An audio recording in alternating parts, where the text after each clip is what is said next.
இட்லி அரிசி எடுத்து காப்படி ஊற வச்சுருக்கேன். இது பால் கொழுக்கட்டை செய்வோன்ட்டு 2 முறை அலசிட்டு ஊற வச்சேன். 2 மணி நேரம் ஆயிட்டு கழுவி அரைச்சிட்டு வந்துடலாம். மாவு அரைச்சி எடுத்துகிட்டு வந்தாச்சு. பால் கொழுக்கட்டைக்கு உப்பு சேர்த்து அரைச்சிருக்கேன். இதில்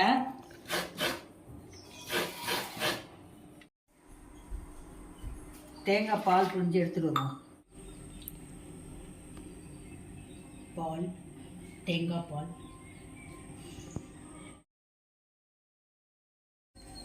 வெல்லத்தை ஆட் பண்ணிக்குவோம். வெல்லம் கரையட்டும். தண்ணி கொதிக்கட்டும். அப்புறம்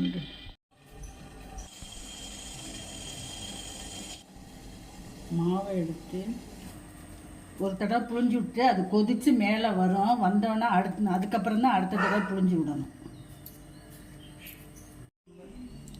அடுத்த தடவை புழிஞ்சுக்குவோம்.